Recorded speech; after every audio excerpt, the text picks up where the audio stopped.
Hello guys, back to my YouTube channel Sandeep GKP study में आप लोग का स्वागत है।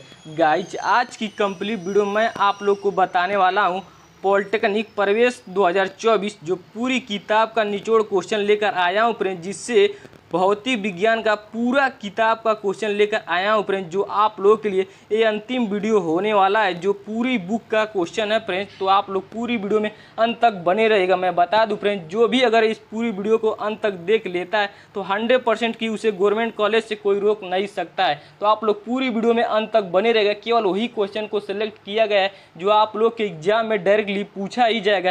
एक क्वेश्चन भी फिजिक्स का बाहर से नहीं आएगा, इसी में से आएगा, क्योंकि पूरी किताब का क्वेश्चन यहाँ पे लाया गया है। तो आप लोग पूरी वीडियो में अंत तक बने रहेगा। तो चलिए फ्रेंड्स, अपनी वीडियो को शुरू करता हूँ और आप लोगों को टॉप क्वेश्चन दिखाता हूँ।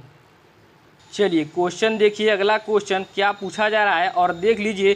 जो भौतिक विज्ञान का आप लोगों का पूरी बुक का क्वेश्चन लेकर आया हूँ फ्रेंड, जो आप लोगों का लास्ट वीडियो होने वाला है और हर चैप्टर से क्वेश्चन उठाया गया है। जो आप लोग का टोटली मैं बता दूं, आप लोग के पूरे फिजिक्स में जो भी चैप्टर है 24 चैप्टर है, पूरे 24 चैप्टर से आप लोग का क्वेश्चन को सिलेक्ट किया गया है। जो आप लोग को हर चैप्टर वाइज क्वेश्चन देखने को मिलेगा। तो पहला चैप्टर से आप लोग देख लीजिए कौन कौन क्वेश्चन पूछने वाला है, मैं बताने वाला हूँ।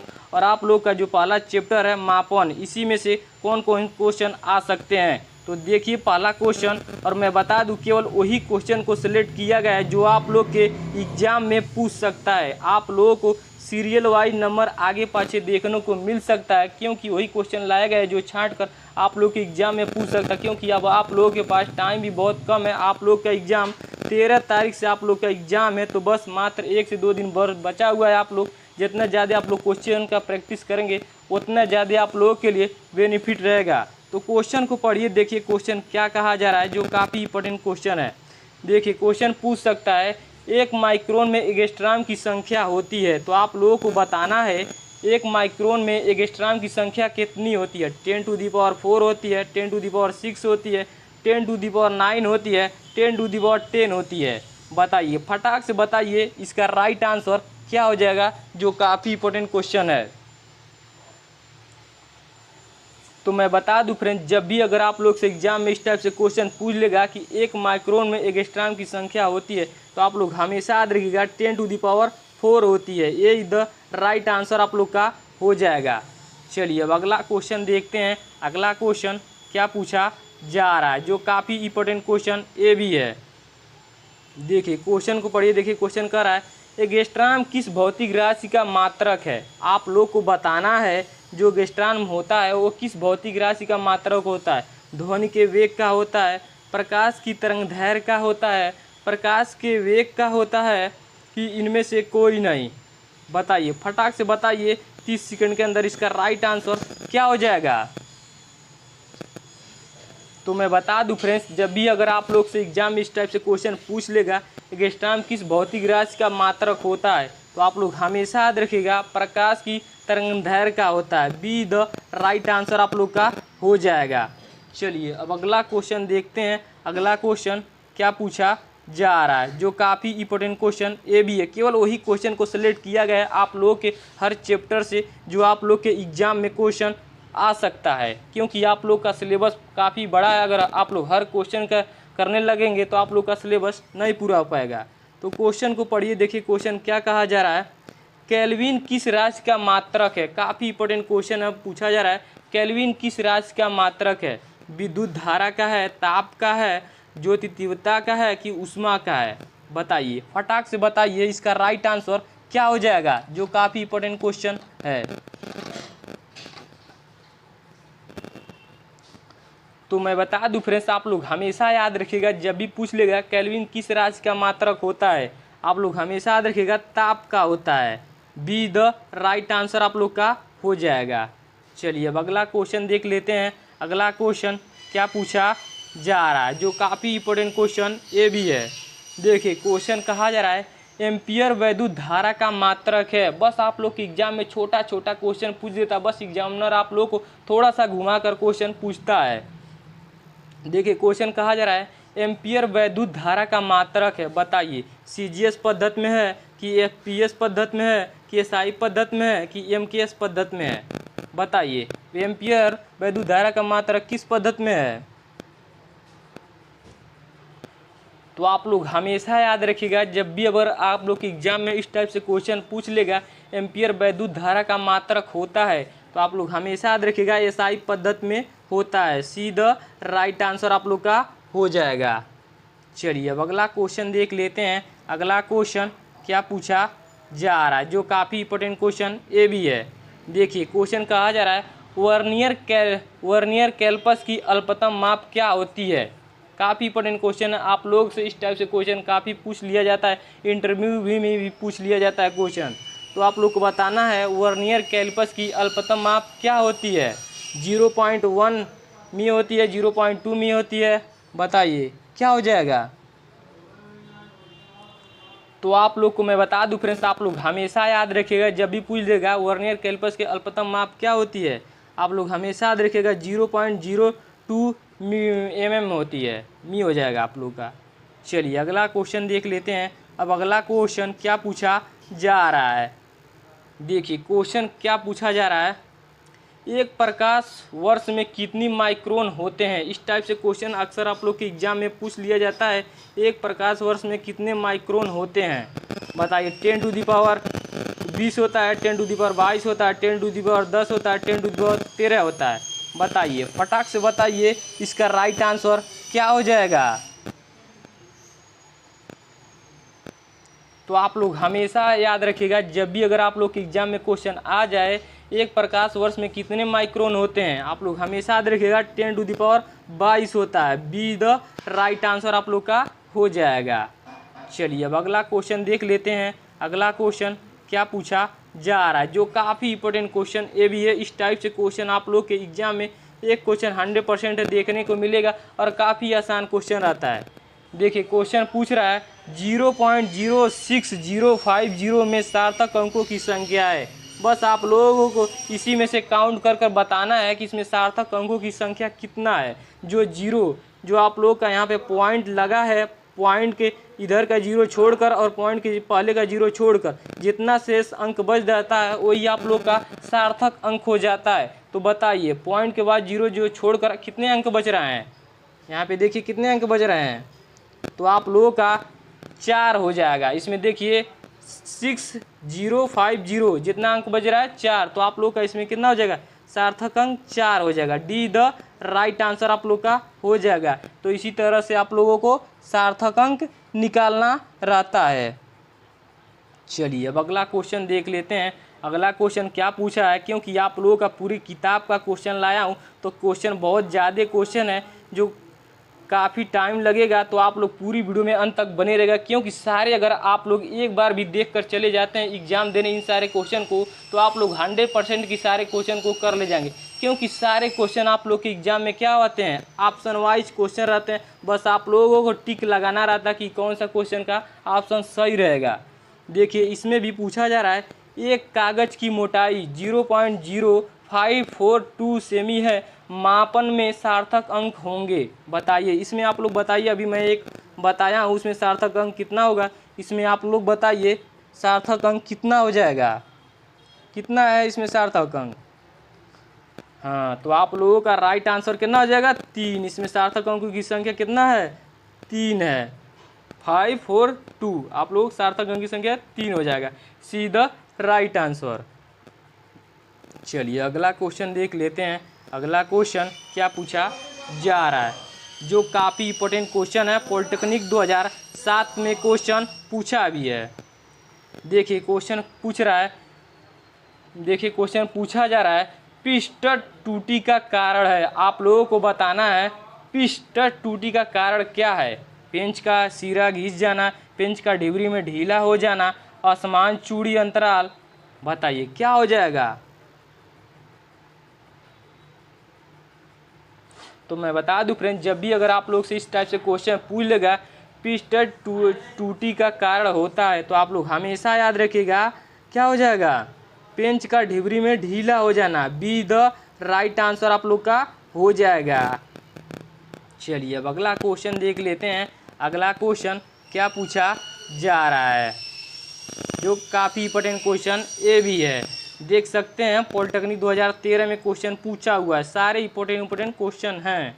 देखिए क्वेश्चन कहा जा रहा है कार्य का सीजीएस मात्रक है। आप लोग को बताना है इसमें कार्य का सीजीएस मात्रक क्या होता है, बताइए फटाक से बताइए कार्य का सीजीएस मात्रक क्या होता है।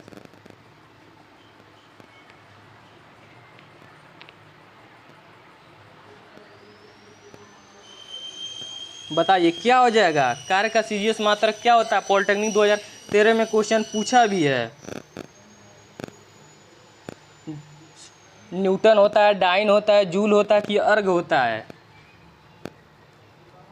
तो मैं बता दूं फ्रेंड्स, अगर आप लोग के एग्जाम में क्वेश्चन पूछ लेगा कार्य का सीजीएस मात्रक होता है तो आप लोग हमेशा याद रखिएगा अर्ग होता है। कार्य का मात्रक क्या होता है, अर्ग होता है। D is the right answer आप लोग का हो जाएगा।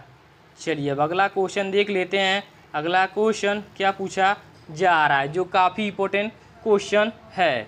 देखिए क्वेश्चन को पढ़िए। क्वेश्चन क्या कहा जा रहा है, वैद्युत विभव का एम के एस में मात्रक है।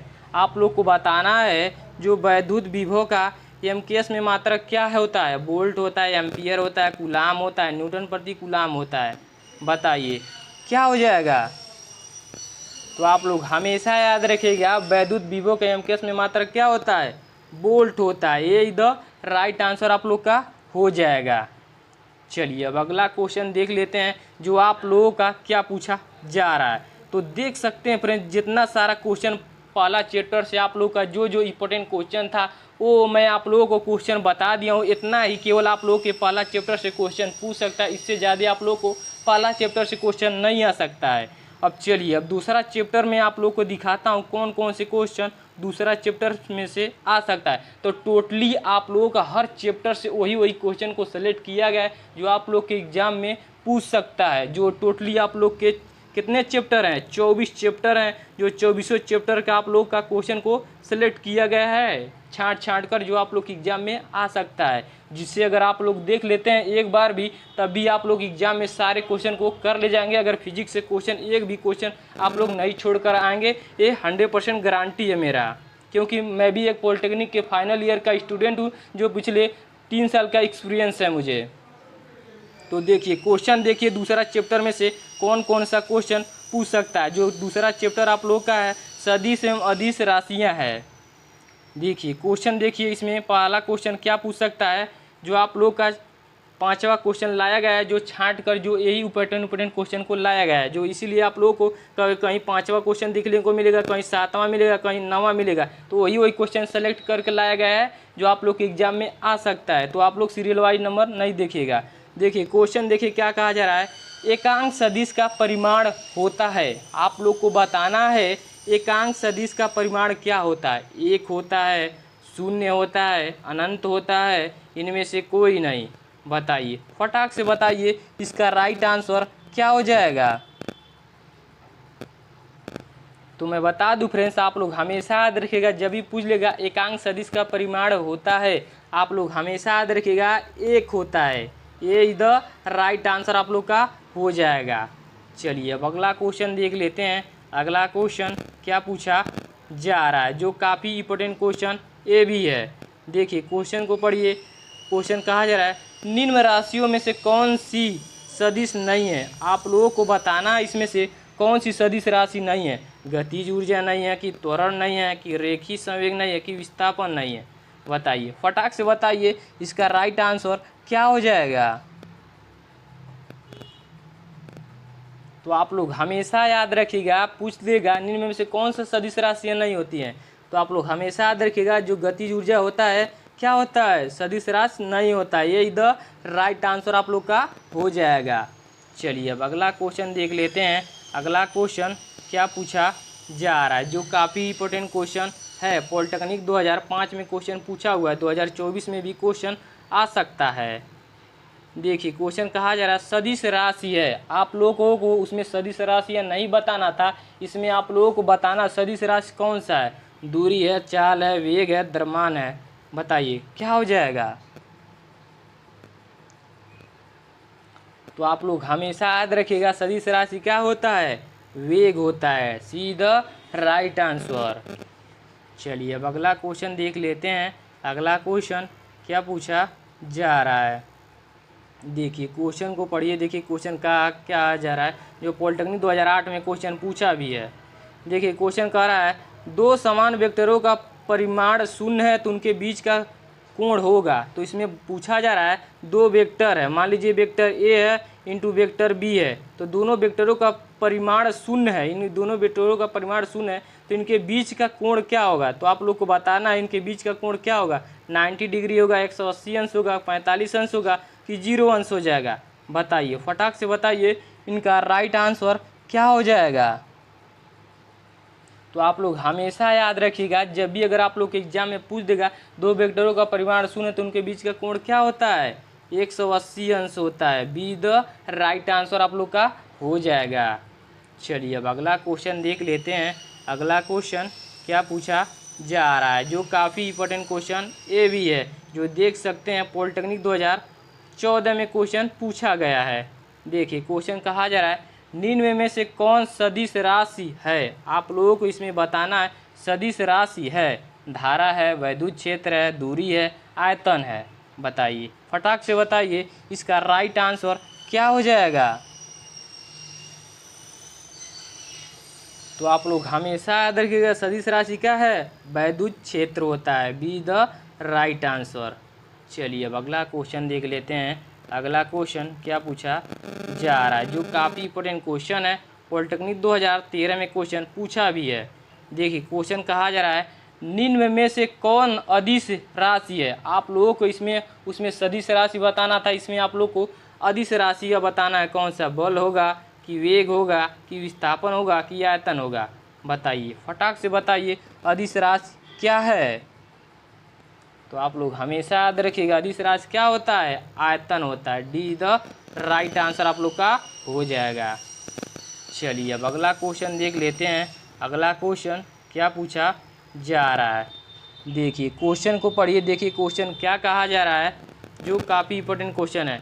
शून्य सदिश की दिशा होती है, तो आप लोग को बताना है शून्य सदिश की दिशा कैसे होती है। निश्चित होता है, अनिश्चित होता है, दोनों हो सकता है, इनमें से कोई नहीं। बताइए क्या हो जाएगा। तो आप लोग हमेशा याद रखिएगा शून्य सदिश की दिशा कैसे दिशा होती है, अनिश्चित होती है। बी द राइट आंसर आप लोग का हो जाएगा। तो देख सकते हैं फ्रेंड्स, मैंने आप लोगों को दूसरे चैप्टर का केवल इंपॉर्टेंट क्वेश्चन था जो मैं करा दिया हूँ। अब इसके आगे मैं तीसरा चैप्टर का इंपॉर्टेंट क्वेश्चन कराने जा रहा हूँ, जिससे आप लोगों का पूरी किताब का हर एक एक चैप्टर का क्वेश्चन कराने जा रहा हूँ, जो आप लोग का रिवीजन भी हो जाएगा और आप लोग का तैयार भी हो जाएगा। तो तीसरा जो चैप्टर है आप लोगों का गति, जो इसका इंपॉर्टेंट क्वेश्चन कराने जा रहा हूँ। तो पढ़िए क्वेश्चन, इसमें देखिए क्वेश्चन क्या पूछा जा रहा है। देखिए कहा जा रहा है चाल समय ग्राफ के ढलान से ज्ञात करते हैं। तो आप लोग को इसमें बताना है चाल समय ग्राफ के ढलान से क्या ज्ञात करते हैं, पिंडों की चाल ज्ञात करते हैं, पिंडों द्वारा चली गई दूरी ज्ञात करते हैं, पिंडों का त्वरण ज्ञात करते हैं, पिंडों की गति की दिशा ज्ञात करते हैं। बताइए क्या हो जाएगा। बताइए तीसरा ये चैप्टर का इंपॉर्टेंट क्वेश्चन है, बताइए क्या हो जाएगा। तो आप लोग हमेशा याद रखिएगा, जब भी अगर आप लोगों से पूछ लिया जाएगा चाल समय ग्राफ से ढलान से क्या ज्ञात करते हैं, तो आप लोग हमेशा याद रखिएगा पिंडों का त्वरण ज्ञात करते हैं। सीधा राइट आंसर आप लोग का हो जाएगा। चलिए अब अगला क्वेश्चन देख लेते हैं। अगला क्वेश्चन क्या पूछा जा रहा है, जो काफ़ी इंपॉर्टेंट क्वेश्चन है, जो देख सकते हैं पॉलिटेक्निक 2008 में क्वेश्चन पूछा भी है।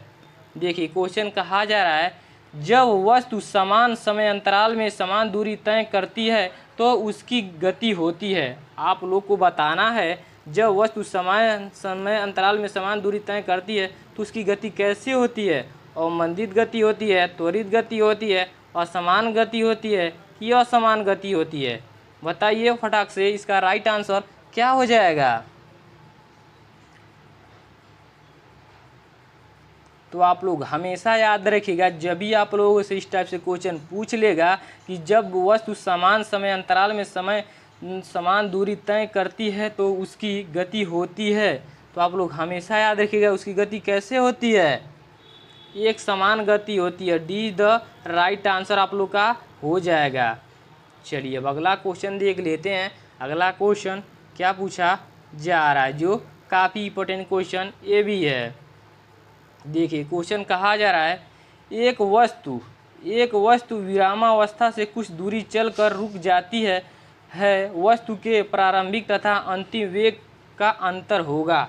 आप लोग को बताना है एक वस्तु विरामावस्था से कुछ दूरी चलकर वस्तु के प्रारंभिक तथा अंतिम वेग का अंतर होगा। शून्य होगा अंतर, कि अनंत होगा, कि एक होगा, कि इनमें से कोई नहीं। बताइए फटाक से 30 सेकंड के अंदर इसका राइट आंसर क्या हो जाएगा।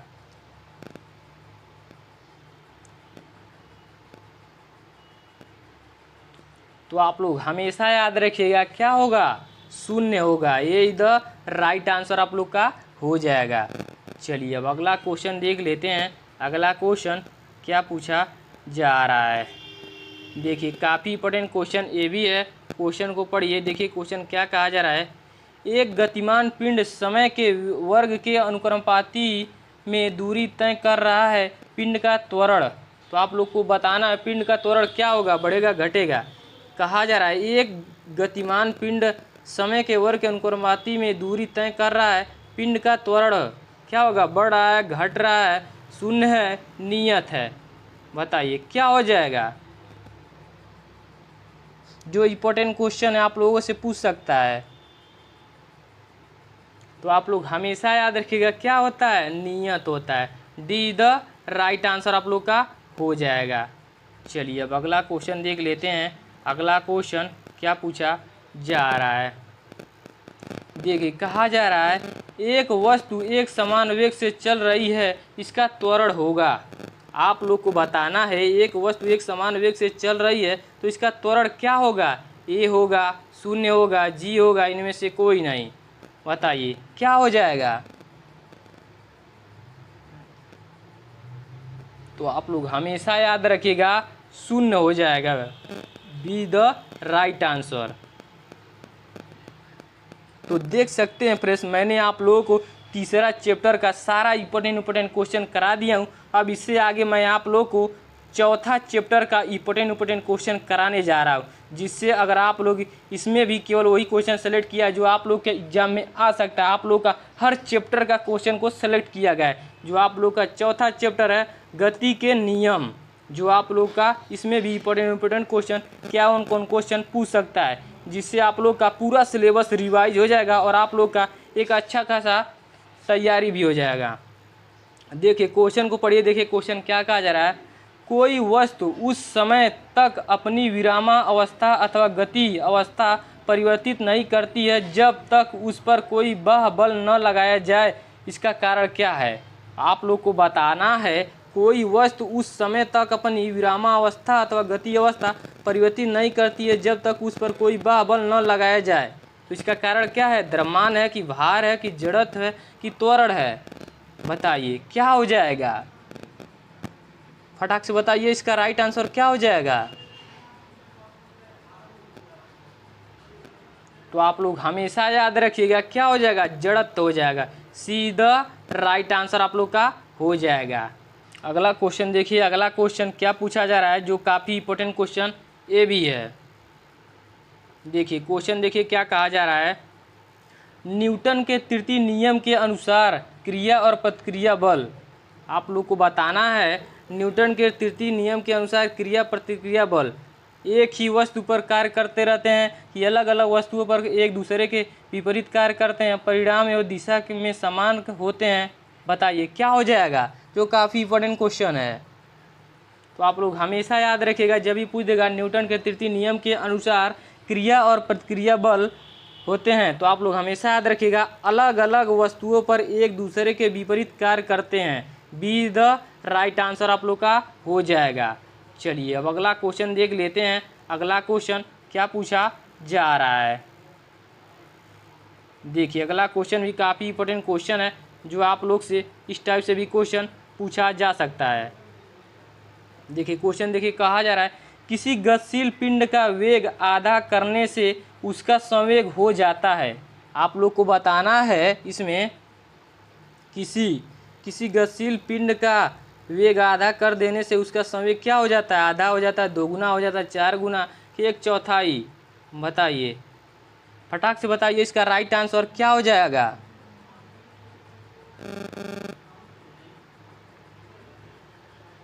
तो आप लोग हमेशा याद रखिएगा क्या हो जाता है? आधा हो जाता है। ये इधर राइट आंसर आप लोग का हो जाएगा। चलिए अब अगला क्वेश्चन देख लेते हैं। अगला क्वेश्चन क्या पूछा जा रहा है, जो काफ़ी इंपॉर्टेंट क्वेश्चन ये भी है, पॉलिटेक्निक 2006 में क्वेश्चन पूछा भी है।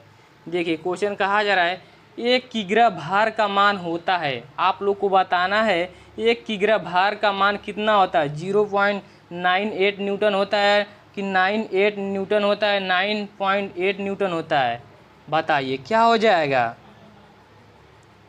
तो आप लोग हमेशा याद रखिएगा, जब भी पूछ लेगा 1 किग्रा भार का मान होता है तो आप लोग हमेशा याद रखिएगा 9.8 न्यूटन होता है। सीधा राइट आंसर आप लोग का हो जाएगा। चलिए अब अगला क्वेश्चन देख लेते हैं। अगला क्वेश्चन क्या पूछा जा रहा है, जो काफ़ी इंपॉर्टेंट क्वेश्चन है। इस टाइप से क्वेश्चन आप लोगों ने कहीं ना कहीं ज़रूर पढ़ा होगा। देखिए क्वेश्चन कहा जा रहा है गोली छोड़ने के पश्चात बंदूक के पीछे हटने का कारण। तो आप लोग जब भी देखते होंगे, जब भी बंदूक से गोली निकलता है तो पीछे हटते हैं कुछ, तो उसका कारण क्या होता है? ऊर्जा संरक्षण का नियम होता है कि आवेश संरक्षण का नियम होता है, ऊष्मा संरक्षण कि न्यूटन के गति का तृतीय नियम होता है? बताइए, फटाक से बताइए इसका राइट आंसर क्या हो जाएगा? तो आप लोग हमेशा याद रखिएगा, जब भी अगर आप लोग से एग्जाम में इस टाइप से क्वेश्चन पूछेगा गोली छोड़ने के पश्चात बंदूक के पीछे हटने का कारण क्या होता है, तो आप लोग हमेशा याद रखिएगा न्यूटन का तृतीय नियम होता है। सीधा राइट आंसर आप लोग का हो जाएगा। चलिए अब अगला क्वेश्चन देख लेते हैं। अगला क्वेश्चन क्या पूछा जा रहा है, जो काफ़ी इंपॉर्टेंट क्वेश्चन ये भी है, पॉलिटेक्निक 2012 में क्वेश्चन पूछा भी है। क्वेश्चन को पढ़िए। देखिए क्वेश्चन कहा जा रहा है स्वतंत्र गति के लिए किसी वस्तु पर कोई बल लगाया गया, यदि बल का परिणाम तथा वस्तु का द्रव्यमान ज्ञात हो तो न्यूटन के द्वितीय नियम की सहायता से हम क्या कर सकते हैं? वस्तुओं की चाल ज्ञात कर सकते हैं, वस्तुओं का भार ज्ञात कर सकते हैं, वस्तुओं की स्थिति ज्ञात कर सकते हैं। बताइए, फटाक से बताइए इसका राइट आंसर क्या हो जाएगा? जो काफ़ी इंपॉर्टेंट क्वेश्चन है, बताइए इसका, फटाक से बताइए इसका राइट आंसर क्या हो जाएगा? तो आप लोग हमेशा याद रखिएगा क्या हो जाएगा? वस्तुओं का भार ज्ञात कर सकते हैं। बी द राइट आंसर आप लोग का हो जाएगा।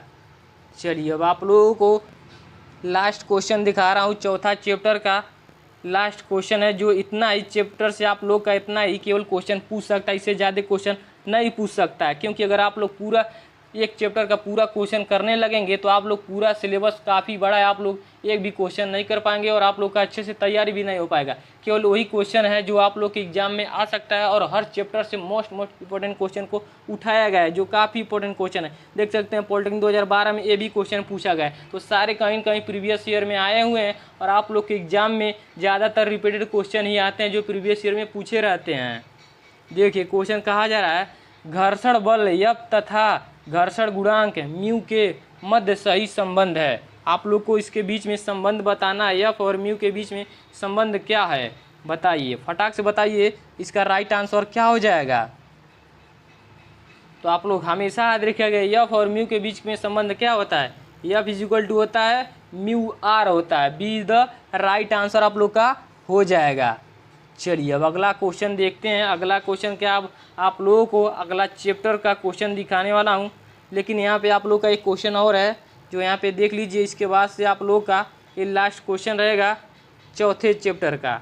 देखिए क्वेश्चन को पढ़िए, जो काफ़ी इंपॉर्टेंट क्वेश्चन है, पॉलिटेक्निक 2016 में क्वेश्चन पूछा भी है। देखिए क्वेश्चन कहा जा रहा है एक मेज की ऊपरी सतह पर रखी वस्तु पर लगने वाला घर्षण बल निर्भर नहीं करता है। तो आप लोग को बताना है एक मेज की ऊपरी सतह पर रखी वस्तु पर लगने वाला घर्षण बल निर्भर नहीं करता है। बल के ऊपर नहीं निर्भर करता है कि वस्तु के पदार्थ पर, कि वस्तु के भार पर, कि स्पर्श क्षेत्रफल पर।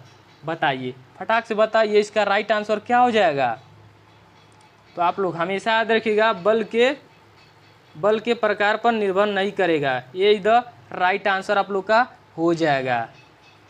चलिए अब अगला चैप्टर देखिए। जो अगला चैप्टर आप लोग का पांचवा चैप्टर है, जो काफ़ी इंपॉर्टेंट चैप्टर है। इसमें से भी आप लोग का कुछ इंपॉर्टेंट क्वेश्चन है जो आप लोग के एग्जाम में आ सकता है। बल आगुड़ से भी क्वेश्चन आप लोग का कुछ एग्जाम में पूछे जाते हैं। तो देखिए इसका क्वेश्चन क्या पूछा जा रहा। पहला क्वेश्चन देखिए, कहा जा रहा है यांत्रिक लाभ सदैव 1 से अधिक होता है। आप लोग को बताना है यांत्रिक लाभ सदैव 1 से अधिक होता है। प्रथम वर्ग के उत्तोलक में होता है कि द्वितीय वर्ग के उत्तोलक में होता है कि तृतीय वर्ग के उत्तोलक में होता है कि इनमें से कोई नहीं। बताइए। इस टाइप के क्वेश्चन मैंने आप लोगों को काफ़ी बार बताया हूँ। बताइए इसका फटाक से बताइए, इसका राइट आंसर क्या हो जाएगा। तो आप लोग हमेशा याद रखिएगा, जब भी अगर आप लोग से एग्जाम में इस टाइप से क्वेश्चन पूछ लेगा कि यांत्रिक लाभ सदैव 1 से अधिक होता है, तो आप लोग हमेशा याद रखिएगा द्वितीय वर्ग के उत्तोलक में होता है। बी द राइट आंसर आप लोग का हो जाएगा। चलिए अब अगला क्वेश्चन देख लेते हैं। अगला क्वेश्चन क्या पूछा जा रहा है, जो काफ़ी इंपॉर्टेंट क्वेश्चन ये भी है। देखिए क्वेश्चन कहा जा रहा है तृतीय वर्ग के उत्तोलक में भार तथा आयास होते हैं। आप लोग को बताना है जो तृतीय वर्ग के उत्तोलक में भार तथा आयास होते हैं, आलंबन के एक ओर होते हैं, आलंबन की ओर तथा आयास के दूसरी ओर होते हैं, आलंबन के समांतर होते हैं, आलंबन के लंबवत होते हैं। बताइए क्या होते हैं। तो आप लोग हमेशा याद रखिएगा आलंबन के एक ओर होते हैं। ये इधर राइट आंसर आप लोग का हो जाएगा। चलिए अब अगला क्वेश्चन देख लेते हैं, क्योंकि आप लोग का काफ़ी सारे ज़्यादा क्वेश्चन है जो आप लोग को सारे क्वेश्चन को एक एक बार रिवाइज जरूर कराना है। तो देखिए क्वेश्चन पॉलिटेक्निक 2013 में क्वेश्चन ये भी पूछा हुआ है। देखिए क्वेश्चन कहा जा रहा है बल आघूर्ण कहलाता है। आप लोग को बताना है जो बल आघूर्ण है वो क्या कहलाता है। बताइए बल आघूर्ण कहलाता है, आवेश कहलाता है, किया गया कार्य कहलाता है, इनमें से कोई नहीं। बताइए फटाक से बताइए इसका राइट आंसर क्या हो जाएगा। तो आप लोग हमेशा याद रखिएगा, जब भी आप लोग के एग्जाम में पूछ लेगा बल आघूर्ण कहलाता है, तो आप लोग हमेशा याद रखिएगा किया गया कार्य कहलाता है। सीधा राइट आंसर आप लोग का हो जाएगा। चलिए अगला क्वेश्चन देख लेते हैं। अगला क्वेश्चन क्या पूछा जा रहा है, जो काफ़ी इंपॉर्टेंट क्वेश्चन ये भी है। देखिए क्वेश्चन कहा जा रहा है समांतर बलों की क्रिया रेखाएं परस्पर होती हैं। आप लोग को बताना है जो समांतर बलों की क्रिया होती हैं वो परस्पर कैसे होती हैं। लंबवत होती हैं, समांतर होती हैं, क्षैतिज होती हैं, ये एक ही दिशा में होती हैं। बताइए फटाक से बताइए इसका राइट आंसर क्या हो जाएगा। तो आप लोग हमेशा याद रखिएगा क्या होती हैं, समांतर होती हैं। बी द राइट आंसर आप लोग का हो जाएगा। चलिए अब अगला क्वेश्चन देख लेते हैं। अगला क्वेश्चन क्या पूछा जा रहा है। देखिए क्वेश्चन को पढ़िए। देखिए क्वेश्चन कहा जा रहा है निम्न में से प्रथम वर्ग का उत्तोलक कौन सा है। काफ़ी इंपॉर्टेंट क्वेश्चन है, आप लोगों से पूछ सकता है प्रथम वर्ग का उत्तोलक कौन सा है। चिमटा है, सरौता है, कैंची है, हल है। बताइए क्या हो जाएगा। तो आप लोग हमेशा याद रखिएगा प्रथम वर्ग का उत्तोलक कौन सा होता है, कैंची होता है। आप लोग हमेशा याद रखिएगा, सीधा राइट आंसर आप लोग का हो जाएगा। चलिए अब अगला क्वेश्चन देख लेते हैं। अगला क्वेश्चन क्या पूछा जा रहा है। देखिए काफ़ी इंपॉर्टेंट क्वेश्चन है, जो ये आप लोग का 5वें चैप्टर का लास्ट क्वेश्चन है, जो आप लोग को इस बार 100% की गवर्नमेंट कॉलेज लाकर ही रहना है, क्योंकि आप लोग भी अभी इंजीनियर बनने जा रहे हैं। तो आप लोग थोड़ा मेहनत कीजिए और आप लोग सारे क्वेश्चन को देखिए।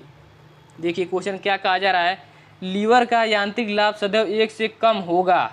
आप लोग को बताना है लीवर का यांत्रिक लाभ सदैव 1 से कम होगा यदि क्या होगा, फलक्रम भार एवं यान के बीच हो, फलक्रम यान बान के बीच हो। बताइए क्या हो जाएगा। तो आप लोग हमेशा याद रखिएगा फलक्रम भार एवं यान के बीच हो, ये इधर राइट आंसर। चलिए अब आप लोगों को अगला चैप्टर का क्वेश्चन दिखाता हूँ, जो आप लोग का 5वां चैप्टर का केवल इतना ही क्वेश्चन आप लोगों के इस चैप्टर से मात्र इतना ही क्वेश्चन आ सकता है। इससे ज़्यादा क्वेश्चन आप लोगों को इस चैप्टर से नहीं आ सकता है। चलिए अब अगला चैप्टर दिखाता हूँ, जो आप लोग का 6वां चैप्टर है। इसमें से कौन कौन से क्वेश्चन आ सकते हैं जो आप लोग को बता रहा हूँ। देखिए क्वेश्चन है कार्य सामर्थ्य एवं ऊर्जा। जो 6वां चैप्टर आप लोग का है कार्य सामर्थ्य एवं ऊर्जा, इससे आप लोग का कौन कौन से क्वेश्चन आ सकते हैं देखिए। देखिए काफ़ी इंपॉर्टेंट क्वेश्चन है जो आप लोगों से इस टाइप से क्वेश्चन पूछ सकता है। पॉलिटेक्निक 2008 में क्वेश्चन पूछा भी है। देखिए क्वेश्चन कहा जा रहा है, यदि किसी पिंड की गतिज ऊर्जा 4 गुनी कर दी जाए तो उसका संवेग हो जाएगा। आप लोग को बताना है यदि किसी पिंड की गतिज ऊर्जा 4 गुनी कर दी जाए तो उसका संवेग कैसा हो जाएगा। 4 गुना हो जाएगा, 2 गुना हो जाएगा, 3 गुना हो जाएगा, 5 गुना हो जाएगा। बताइए, फटाक से बताइए इसका राइट आंसर क्या हो जाएगा। तो आप लोग हमेशा याद रखिएगा 2 गुना हो जाएगा। बीज द राइट आंसर आप लोग का हो जाएगा। चलिए अगला क्वेश्चन देखते हैं, अगला क्वेश्चन क्या पूछ रहा है। देखिए अगला क्वेश्चन काफ़ी इंपॉर्टेंट क्वेश्चन है। देखिए क्वेश्चन कहा जा रहा है, कार्य की आप लोगों को बताना है कार्य की क्या होता है। केवल दिशा होता है, केवल परिणाम होता है, न दिशा होती है न ही परिणाम होता है। बताइए क्या होता है।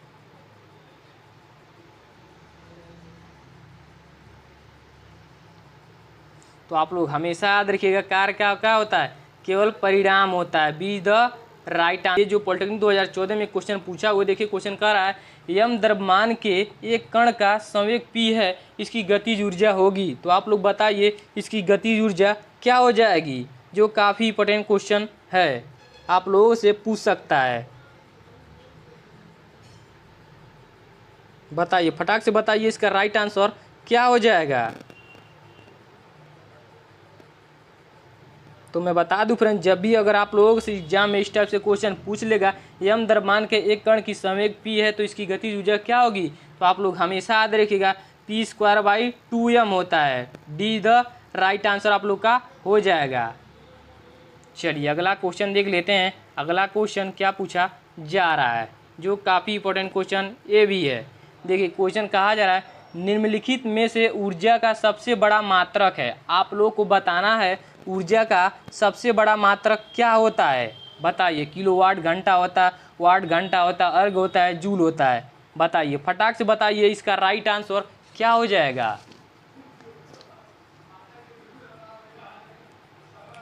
जो काफ़ी इंपॉर्टेंट क्वेश्चन है, बताइए फटाक से बताइए इसका राइट आंसर क्या हो जाएगा।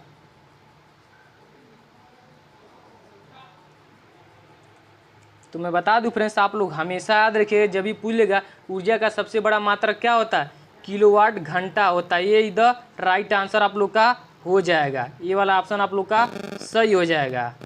चलिए अब अगला क्वेश्चन देख लेते हैं। अगला क्वेश्चन क्या पूछा जा रहा है, जो काफ़ी इंपॉर्टेंट क्वेश्चन ये भी है। देखिए क्वेश्चन को पढ़िए। देखिए क्वेश्चन क्या कहा जा रहा है, एक प्रोटॉन तथा एक इलेक्ट्रॉन कहा जा रहा है, एक प्रोटॉन तथा एक इलेक्ट्रॉन को एक दूसरे के समीप लाने पर उनकी स्थिति ऊर्जा क्या होगी। मान लीजिए एक इलेक्ट्रॉन है और एक प्रोटॉन है, उनको एक दूसरे के समीप अगर लाते हैं तो उनकी स्थिति ऊर्जा क्या होगी, बढ़ जाएगी, घट जाएगी, कि अपरिवर्तित रहेगी, कि कुछ कहा नहीं जा सकता है। बताइए फटाक से बताइए इसका राइट आंसर क्या हो जाएगा। तो मैं बता दूं फ्रेंड, जब भी अगर आप लोग से एग्जाम में इस टाइप से क्वेश्चन पूछ लेगा एक प्रोटॉन और एक इलेक्ट्रॉन को एक दूसरे के समीप लाने पे उनकी स्थिति ऊर्जा क्या होती है, तो आप लोग हमेशा याद रखिएगा घट जाती है। बी द राइट आंसर आप लोग का हो जाएगा। चलिए अगला क्वेश्चन देख लीजिए। अगला क्वेश्चन क्या पूछा जा रहा है, जो काफ़ी इंपॉर्टेंट क्वेश्चन है। पॉलिटेक्निक 2007 में क्वेश्चन पूछा भी है। देखिए क्वेश्चन कहा जा रहा है, एक पत्थर ऊपर की ओर फेंका जाता है और लौटकर पृथ्वी पर आता है तो इसकी स्थिति ऊर्जा अधिकतम है। आप लोग को बताना है एक पत्थर ऊपर की ओर फेंका जाता है तो लौटकर पृथ्वी पर आता है तो इसकी स्थिति ऊर्जा क्या होगी, ऊपर की यात्रा में होगी कि अधिक ऊंचाई पर होगी, कि लौटती यात्रा में होगी, कि तली पर होगी। बताइए फटाक से बताइए इसका राइट आंसर क्या हो जाएगा। तो आप लोग हमेशा याद रखिएगा जब भी अगर आप लोगों से इस टाइप से क्वेश्चन पूछ लेगा कि एक पत्थर ऊपर की ओर फेंका जाता है तथा यह लौटकर पृथ्वी पर आता है तो इसकी स्थिति ऊर्जा क्या होती है, तो आप लोग हमेशा याद रखिएगा अधिक ऊंचाई पर होती है। Be the right answer. चलिए अगला क्वेश्चन देख लेते हैं, जो आप लोगों से क्या पूछा जा रहा है, जो आप लोगों का इस चैप्टर का लास्ट क्वेश्चन रहेगा। तो इसके बाद से मैं आप लोगों को अगला चैप्टर दिखाने वाला हूँ। देखिए इस चैप्टर से मात्र इतना ही क्वेश्चन आ सकता है। देखिए क्वेश्चन को पढ़िए, क्या कहा जा रहा है। इनमें से कौन जीवाश्म ईंधन नहीं है, आप लोग को बताना है इसमें से कौन जीवाश्म ईंधन नहीं है। कोयला, बायोमास, पेट्रोलियम, इनमें से कोई नहीं। बताइए कौन जीवाश्म ईंधन नहीं है। तो आप लोग हमेशा याद रखिएगा, बायोमास क्या होता है, जीवाश्म ईंधन नहीं होता है। Be the right answer. चलिए अब आप लोगों को अगला चैप्टर दिखाता हूँ, जो आप लोगों को जो इतना छठवां चैप्टर से मात्र उतना ही केवल क्वेश्चन पूछ सकता है, उससे ज़्यादा क्वेश्चन नहीं आ सकता है।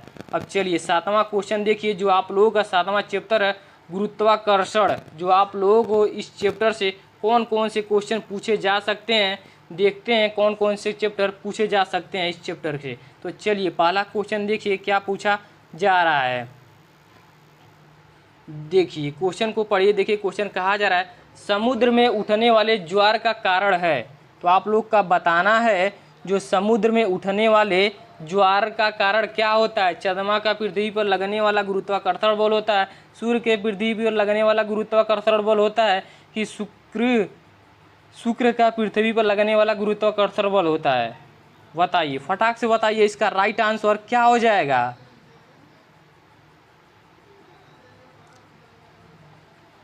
तो मैं बता दूं फ्रेंड, जब भी अगर आप लोगों के एग्जाम में अगर पूछ लेगा समुद्र में उठने वाले ज्वार का कारण होता है, तो आप लोग हमेशा याद रखिएगा क्या होता है, समुद्र का पृथ्वी के पर लगने वाला गुरुत्वाकर्षण बल होता है। ये द राइट आंसर आप लोग का हो जाएगा। चलिए अगला क्वेश्चन देखते हैं। अगला क्वेश्चन क्या पूछा जा रहा है, जो काफ़ी इंपॉर्टेंट क्वेश्चन है। गुरुत्वाकर्षण नियतांक जी का मान निर्भर करता है। आप लोगों को बताना है जो गुरुत्वाकर्षण नियतांक जी का मान किस पर निर्भर करता है। पिंडों के द्रव्यमान पर करता है, पिंडों के बीच की दूरी पर करता है, समीप रखे अन्य पिंडों के द्रव्यमान पर करता है। बताइए फटाक से बताइए, इसका राइट आंसर क्या हो जाएगा। तो आप लोग हमेशा याद रखिएगा, जब भी पूछेगा कि गुरुत्वाकर्षण नियतांक जी का मान निर्भर करता है, तो आप लोग हमेशा याद रखिएगा उपरोक्त में से कोई नहीं। जो ऑप्शन ही नहीं दिया हुआ है इसमें, तो आप लोग का कोई नहीं हो जाएगा। D the right answer. चलिए अगला क्वेश्चन देख लेते हैं। अगला क्वेश्चन क्या पूछा जा रहा है, जो काफ़ी इंपॉर्टेंट क्वेश्चन ये भी है। देखिए क्वेश्चन कहा जा रहा है, यदि दो द्रव्यमानों के बीच की दूरी दोगुनी कर दी जाए तो उनके बीच का गुरुत्वाकर्षण बल होगा। आप लोग को बताना है, यदि किसी दो द्रव्यमानों के बीच की दूरी को दोगुनी कर देते हैं तो उनके बीच का गुरुत्वाकर्षण बल क्या होगा, 2 गुना हो जाएगा, कि 4 गुना हो जाएगा, कि आधा हो जाएगा, कि 1/4 हो जाएगा। बताइए क्या हो जाएगा।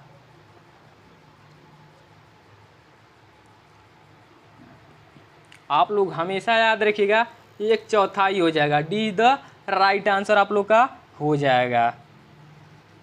चलिए अगला क्वेश्चन देख लेते हैं। अगला क्वेश्चन क्या पूछा जा रहा है। देखिए काफ़ी इंपॉर्टेंट क्वेश्चन है। देखिए इस क्वेश्चन क्या पूछा जा रहा है। देखिए कहा जा रहा है, उपग्रहों में भारहीनता का कारण है। आप लोग को बताना है उपग्रहों में भारहीनता का कारण क्या होता है। शून्य गुरुत्व होता है, द्रव्यमान के केंद्र होता है, कि उपग्रह की सतह पे द्वारा शून्य प्रतिक्रिया बल होता है। बताइए क्या होता है। तो आप लोग हमेशा याद रखिएगा उपग्रहों में भारहीनता का कारण क्या होता है, उपग्रहों की सतह द्वारा शून्य प्रतिक्रिया बल होता है। सीधा राइट आंसर आप लोग का हो जाएगा। चलिए अगला क्वेश्चन देख लेते हैं। अगला क्वेश्चन क्या पूछा जा रहा है। देखिए काफ़ी इंपॉर्टेंट क्वेश्चन है। कहा जा रहा है, गुरुत्वाकर्षण बल है। आप लोग को बताना है गुरुत्वाकर्षण बल क्या है। प्रतिकर्षण बल है, स्थिर वैद्युत बल है, कि संरक्षी बल है, कि आरक्षी बल है। बताइए फटाक से बताइए, इसका राइट आंसर क्या हो जाएगा। तो आप लोग हमेशा याद रखिएगा गुरुत्वाकर्षण बल क्या होता है, संरक्षी बल होता है। See the right answer. चलिए अब अगला क्वेश्चन देख लेते हैं। अगला क्वेश्चन क्या पूछा जा रहा है, जो काफ़ी इंपॉर्टेंट क्वेश्चन है। देखिए क्वेश्चन कहा जा रहा है, जब किसी पिंड को भूमध्य रेखा से ध्रुवी की ओर ले जाया जाता है तो इसका भार क्या होता है। बोला जा रहा है, जब किसी पिंड को भूमध्य रेखा से ध्रुवी की ओर ले जाया जाता है तो इसका भार क्या होता है? स्थिर रहता है, बढ़ता है, घटता है। उत्तरी ध्रुव पर बढ़ता तथा दक्षिणी ध्रुव पर घटता है। क्या हो जाएगा? तो आप लोग हमेशा याद रखिएगा, क्या होता है? बढ़ता है। बी द राइट आंसर आप लोग का हो जाएगा। चलिए अब अगला क्वेश्चन देख लेते हैं। अगला क्वेश्चन क्या पूछा जा रहा है, जो काफ़ी इम्पोर्टेंट क्वेश्चन ये भी है। देखिए क्वेश्चन कहा जा रहा है, एक तार के चारों ओर की ग्रह कक्षीपथ होता है। आप लोग को बताना है, एक तार के चारों ओर किसी ग्रह का कक्षीपथ होता है, वृत्त होता है, एक दीर्घवृत्त होता है, एक परवलय होता है कि एक सरल रेखा होता है। बताइए, फटाक से बताइए इसका राइट आंसर क्या हो जाएगा, जो काफ़ी इम्पोर्टेंट क्वेश्चन है। बताइए क्या हो जाएगा। तो आप लोग, मैं बता दूं फ्रेंड्स, आप लोग हमेशा याद रखिएगा, जब भी आप लोग इस टाइप से क्वेश्चन पूछ लेगा कि एक तार के चारों ओर किसी ग्रह की कक्षीपथ होता है, तो आप लोग हमेशा याद रखिएगा एक दीर्घवृत्त होता है। बी द राइट आंसर आप लोग का हो जाएगा। चलिए अगला क्वेश्चन देख लीजिए। अगला क्वेश्चन क्या पूछा जा रहा है, केपलर ने खोज की। आप लोग को बताना है केपलर ने क्या खोज की, गति के नियम की, कि गुण गति के नियमों की, कि गृही गति के नियमों की, कि वक्री गति के नियमों को। बताइए, जो आप लोग का इस चैप्टर का लास्ट क्वेश्चन है, बताइए क्या हो जाएगा। तो आप लोग हमेशा याद रखिएगा, जब भी आप लोग से पूछ लेगा केपलर ने खोज की, तो आप लोग हमेशा याद रखिएगा गृह गति के नियमों के किए थे। सीधा राइट आंसर आप लोग का हो जाएगा। जो आप लोग का 7वें चैप्टर से मात्र इतना ही क्वेश्चन पूछ सकता है, इससे ज़्यादा आप लोग के एग्जाम में क्वेश्चन इस चैप्टर से नहीं आ सकता है। चलिए अब आप लोगों को अगला क्वेश्चन दिखाता हूँ, जो आप लोगों का 8वां चैप्टर है। इस चैप्टर से कौन क्वेश्चन पूछ सकता है, जो आप लोगों का काफ़ी इंपॉर्टेंट चैप्टर है। जो पूछा जा रहा है द्रवस्थितिकी एवं आर्किमिडीज का सिद्धांत। तो आप लोगों को आर्किमिडीज का सिद्धांत से कौन से क्वेश्चन आ सकता है। देखिए पहला क्वेश्चन क्या पूछा जा रहा है, जो काफ़ी इंपॉर्टेंट क्वेश्चन है। देखिए क्वेश्चन कहा जा रहा है, पानी से भरी बोतल में दाब अधिकतम होता है। आप लोग को बताना है, पानी से भरी बोतल में दाब अधिकतम होता है। कहाँ पर वो अधिकतम होता है?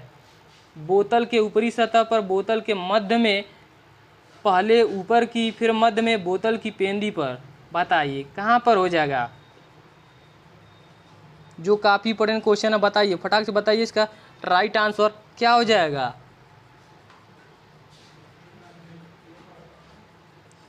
तो मैं बता दूं फ्रेंड्स, जब भी पूछेगा पानी से भरी बोतल की दाब अधिकतम होता है, तो आप लोग हमेशा याद रखिएगा बोतल की पेंदी पर। डी द राइट आंसर आप लोग का हो जाएगा। चलिए अगला क्वेश्चन देखते हैं। अगला क्वेश्चन क्या पूछा जा रहा है, जो काफ़ी इंपॉर्टेंट क्वेश्चन ये भी है। देखिए क्वेश्चन कहा जा रहा है, किसी बांध की तली मोटी बनाई जाती है, क्यों? तो आप लोगों ने देखे होंगे, जब भी बांध बनाया जाता है तो उसकी तली को मोटी क्यों बनाया जाता है? जल की दीवार की तली कम दाब आरोपित करता है, जल की दीवार की तली अधिक दाब आरोपित करता है। बताइए कौन सा ऑप्शन सही हो जाएगा। तो आप लोग हमेशा याद रखिएगा, जब भी पूछेगा किसी बांध की तली मोटी बनाई जाती है क्यों, तो आप लोग हमेशा याद रखिएगा क्यों बनाई जाती है। जल की दीवार की तली अधिक दाब आरोपित करता है। बी द राइट आंसर आप लोग का हो जाएगा। चलिए अगला क्वेश्चन देख लेते हैं। अगला क्वेश्चन क्या पूछा जा रहा है, जो काफ़ी इंपॉर्टेंट क्वेश्चन है, जो देख सकते हैं पॉलिटेक्निक 2008 में क्वेश्चन पूछा भी है। देखिए क्वेश्चन कहा जा रहा है, पानी का घनत्व अधिक होगा। आप लोग को बताना है पानी का घनत्व अधिक होगा यदि उसका ताप हो। बताइए 0 सेंटीग्रेड हो, कि 4 सेंटीग्रेड हो, कि 32 सेंटीग्रेड, कि 140 सेंटीग्रेड। बताइए क्या हो जाएगा। तो आप लोग हमेशा याद रखिएगा, पानी का घनत्व अधिक होगा ताप, तो 4 सेंटीग्रेड पर ही अधिक होगा उसका ताप। चलिए अगला क्वेश्चन देख लेते हैं। अगला क्वेश्चन क्या पूछा जा रहा है, जो काफ़ी इंपॉर्टेंट क्वेश्चन है। देखिए क्वेश्चन कहा जा रहा है, हाइड्रोलिक लिफ्ट का सिद्धांत आधारित है। बताइए इसका जो हाइड्रोलिक सिद्धांत किस पर आधारित है? हाइड्रोलिक लिफ्ट का सिद्धांत किस पर आधारित है? आर्किमिडीज के सिद्धांत पर, पास्कल के नियम पे। बताइए क्या हो जाएगा? तो आप लोग हमेशा याद रखिएगा, जब भी पूछ लेगा हाइड्रोलिक लिफ्ट का सिद्धांत आधारित होता है तो आप लोग हमेशा याद रखिएगा पास्कल के नियम पर होता है। बी द राइट आंसर आप लोग का हो जाएगा। चलिए अब आप लोग लास्ट क्वेश्चन देख लीजिए, जो इस चैप्टर का लास्ट क्वेश्चन है। बस इतना ही क्वेश्चन आप लोगों को इस चैप्टर से पूछा जा सकता है। तो देखिए इसका क्वेश्चन क्या पूछा जा रहा है।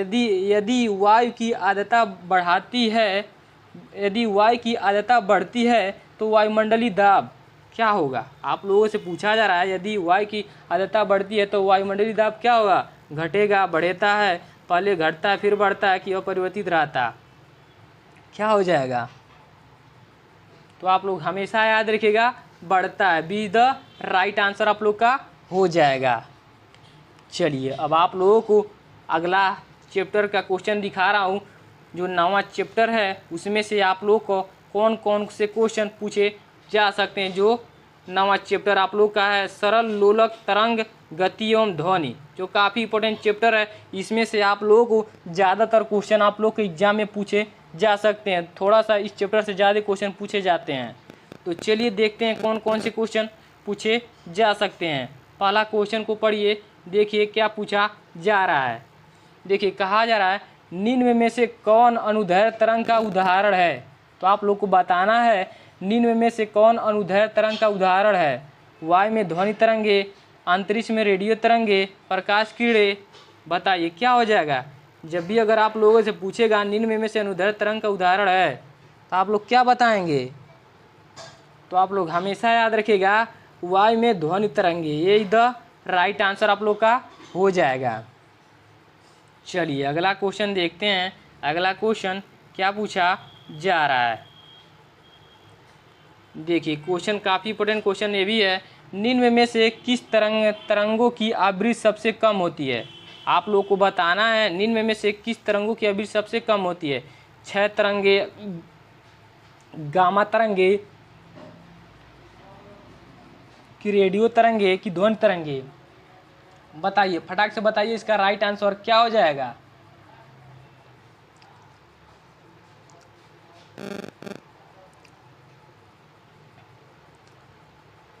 तो मैं बता दूं फ्रेंड, जब भी अगर आप लोगों से एग्जाम में इस टाइप से क्वेश्चन पूछ लेगा निम्न में से किन तरंगों की आवृत्ति सबसे कम होती है, तो आप लोग हमेशा याद रखिएगा रेडियो तरंगों की आवृत्ति सबसे कम होती है। सी द राइट आंसर आप लोग का हो जाएगा। चलिए अगला क्वेश्चन देख लेते हैं। अगला क्वेश्चन क्या पूछा जा रहा है। देखिए काफ़ी इंपॉर्टेंट क्वेश्चन ये भी है। देखिए क्वेश्चन कहा जा रहा है अनुप्रस्थ तरंगें बन सकती हैं। आप लोगों से पूछा जा सकता है अनुप्रस्थ तरंगें बन सकती है वायु में, जल में, केवल जल के तल पर, कहाँ पर बन सकती हैं? तो आप लोग हमेशा याद रखिएगा केवल ठोसों में तथा जल के तल पर ही बन सकती हैं। डी द राइट आंसर आप लोग का हो जाएगा। चलिए अगला क्वेश्चन देख लेते हैं। अगला क्वेश्चन क्या पूछा जा रहा है। देखिए क्वेश्चन कहा जा रहा है निम्नलिखित में से वैद्युत चुंबकीय तरंगे नहीं हैं। तो आप लोगों को बताना है निम्नलिखित में से वैद्युत चुंबकीय तरंगे कौन सी नहीं है। रेडियो तरंगे, पराश्रव्य तरंगे, प्रकाश तरंगे, कि गामा तरंगे? बताइए क्या हो जाएगा। तो आप लोग हमेशा याद रखिएगा पराश्रव्य तरंगे ही होती हैं। बी द राइट आंसर आप लोग का हो जाएगा। चलिए अगला क्वेश्चन देख लेते हैं। अगला क्वेश्चन क्या पूछा जा रहा है। देखिए क्वेश्चन कहा जा रहा है निम्न में से किस तरंग की तरंगदैर्घ्य अधिकतम है? आप लोग को बताना है निम्न में से किस तरंगदैर्घ्य की तरंगदैर्घ्य अधिकतम है। बताइए फटाक से बताइए इसका राइट आंसर क्या हो जाएगा। तो आप लोग हमेशा याद रखिएगा रेडियो तरंगों की अधिकतम होती है। See the right answer. चलिए अगला क्वेश्चन देख लेते हैं। अगला क्वेश्चन क्या पूछा जा रहा है। देखिए क्वेश्चन कहा जा रहा है घड़ी की सुई की गति होती है। आप लोग को बताना है जो घड़ी की सुई की गति कैसे होती है। दोलन गति होती है, आवृत्त गति होती है, सरल आवर्त गति होती है, क्या होती है? तो आप लोग हमेशा याद रखिएगा आवर्त गति होती है। B is the right answer आप लोग का हो जाएगा। चलिए अगला क्वेश्चन देख लेते हैं। अगला क्वेश्चन क्या पूछा जा रहा है, देखिए क्वेश्चन कहा जा रहा है सरल आवर्त गति किस भौतिक राशि के संरक्षण पर आधारित है। आप लोग को बताना है सरल आवर्त गति संरक्षण किस भौतिक राशि पर आधारित है। स्थिर ऊर्जा, गतिज ऊर्जा, आवर्तकाल, क्या हो जाएगा। तो आप लोग हमेशा याद रखिएगा आवर्तकाल, सी द राइट आंसर। चलिए अगला क्वेश्चन देख लेते हैं। अगला क्वेश्चन क्या पूछा जा रहा है, कहा जा रहा है विस्थापन का मान बढ़ाने पे दोलन का आवर्तकाल क्या होगा। अगर किसी भी विस्थापन का मान बढ़ाने पे दोलन का आवर्तकाल क्या होगा, घट जाएगा, बढ़ जाएगा, अपरिवर्तित रहेगा। सभी कथन गलत हैं, क्या हो जाएगा। तो आप लोग हमेशा याद रखिएगा जब भी पूछेगा विस्थापन का मान बढ़ाने पर दोलन का आवर्तकाल क्या होगा, बढ़ जाएगा। बी द राइट आंसर आप लोग का हो जाएगा, बी वाला ऑप्शन सही हो जाएगा। चलिए अब अगला क्वेश्चन देख लेते हैं। अगला क्वेश्चन क्या पूछा जा रहा है, देखिए क्वेश्चन कहा जा रहा है त्वरण का मान बढ़ाने पर आवर्तकाल का मान होगा। आप लोगों से पूछ सकता है त्वरण का मान बढ़ाने पे आवर्तकाल का मान क्या होगा, बढ़ जाएगा, घट जाएगा, अपरिवर्तित रहेगा, क्या हो जाएगा। तो आप लोग हमेशा याद रखिएगा घट जाएगा, बी द राइट आंसर। चलिए अगला क्वेश्चन देख लेते हैं। अगला क्वेश्चन क्या पूछा जा रहा है, जो काफ़ी इंपॉर्टेंट क्वेश्चन है फ्रेंड्स। मात्र आप लोग एक बार भी बस पढ़ कर जाते हैं तो बहुत सारे क्वेश्चन आप लोगों को इसी में से देखने को एग्जाम में डायरेक्टली मिल सकता है। और आप लोग इससे बाहर तो मैं बता दूं एक क्वेश्चन भी बाहर नहीं आने वाला है। आप लोग पेपर देकर आएंगे तो आप लोग मिला सकते हैं। मैं आप लोगों को इस पीडीएफ को टेलीग्राम पे सेंड कर दूंगा, आप लोग वहां से भी एक बार अच्छे से देख सकते हैं। तो डिस्क्रिप्शन बॉक्स में आप लोग टेलीग्राम का लिंक है, आप लोग वहाँ से ज्वाइन हो जाएगा और इस पीडीएफ को आप लोग प्राप्त कर लीजिएगा। देखिए क्वेश्चन देखिए क्या पूछा जा रहा है, जो पॉलिटेक्निक 2006 में क्वेश्चन पूछा भी है। क्वेश्चन कहा जा रहा है निम्नलिखित आवृत्तियों वाली तरंगों में कौन सी तरंग मनुष्य को नहीं सुनाई देगी।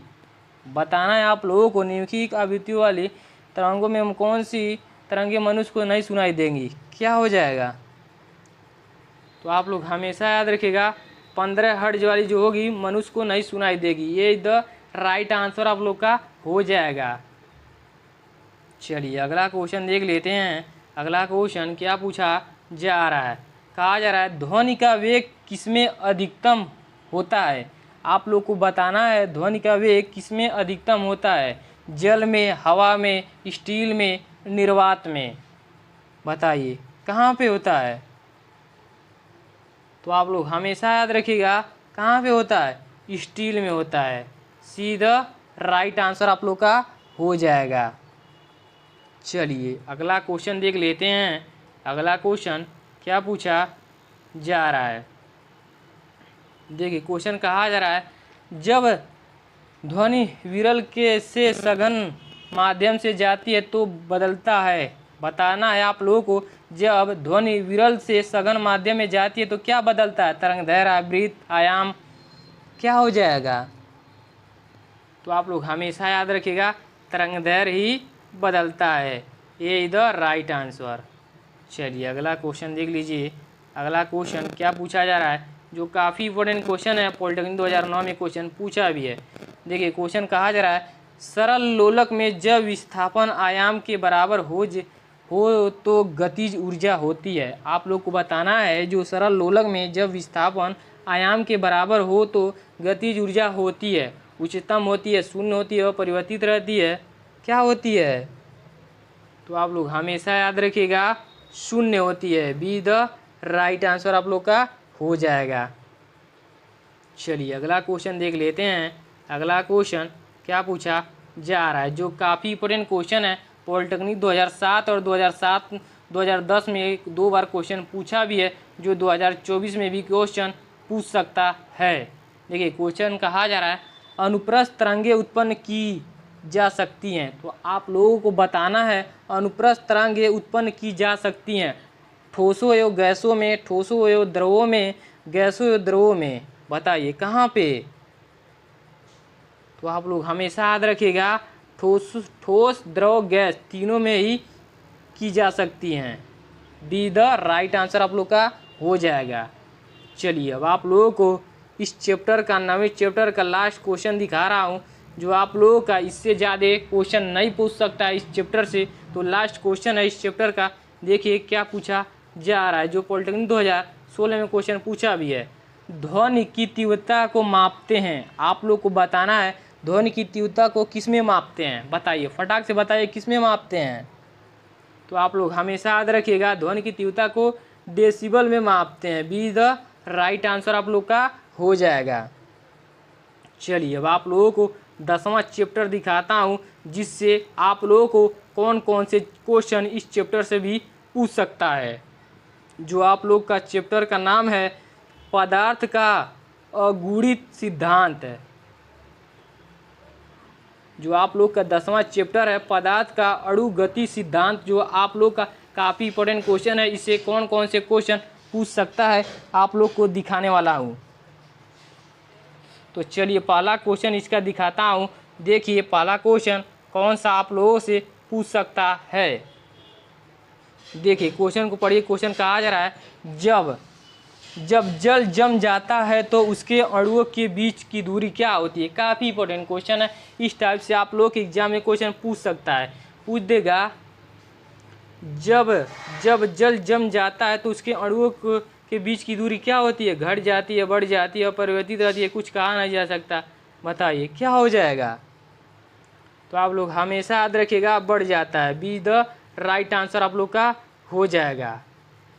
चलिए अब अगला क्वेश्चन देख लेते हैं। अगला क्वेश्चन क्या पूछा जा रहा है।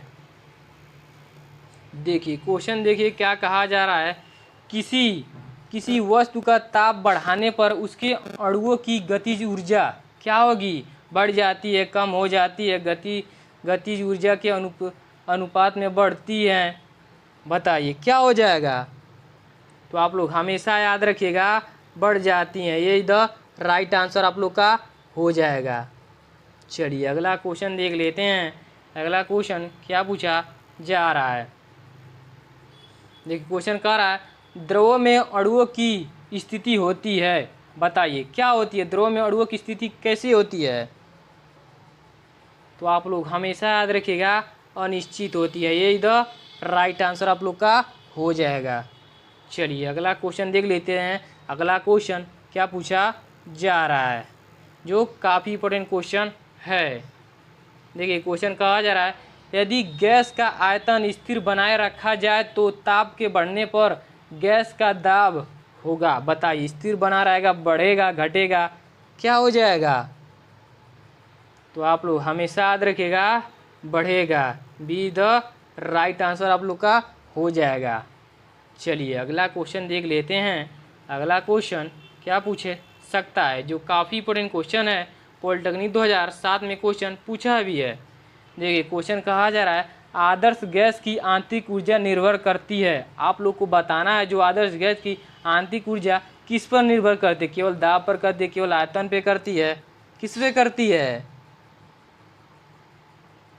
तो आप लोग हमेशा याद रखिएगा केवल ताप पर करती है, सीधा राइट आंसर आप लोग का हो जाएगा। चलिए अगला क्वेश्चन देख लेते हैं। अगला क्वेश्चन क्या पूछा जा रहा है, जो काफ़ी इंपॉर्टेंट क्वेश्चन है। पॉलिटेक्निक 2011 में क्वेश्चन पूछा भी है। देखिए क्वेश्चन कहा जा रहा है बायल के नियम में नियत रहता है, बताना है आप लोगों को बायल के नियम में क्या नियत रहता है। तो आप लोग हमेशा याद रखिएगा बायल के नियम में क्या नियत रहता है, पीवी रहता है, यही द राइट आंसर आप लोग का हो जाएगा। चलिए अब आप लोगों को इस चैप्टर का लास्ट क्वेश्चन दिखा रहा हूँ, जो आप लोगों को इस चैप्टर से मात्र इतना ही क्वेश्चन आ सकता है, इससे ज़्यादा आप लोगों का इस चैप्टर से एक भी क्वेश्चन नहीं आएगा। देखिए क्या क्वेश्चन पूछा जा रहा है, जो पॉलिटेक्निक 2011 में क्वेश्चन पूछा भी है। देखिए क्वेश्चन कहा जा रहा है ठोसों के अणुओं के बीच की दूरी होती है। आप लोग को बताना है ठोसों के अणुओं के बीच की दूरी क्या होती है। तो आप लोग हमेशा याद रखिएगा 10⁻⁻10 मी होती है, यही द राइट आंसर आप लोग का हो जाएगा। तो देख सकते हैं इस चैप्टर के मात्र इतना ही क्वेश्चन आप लोगों से केवल पूछ सकता है। अब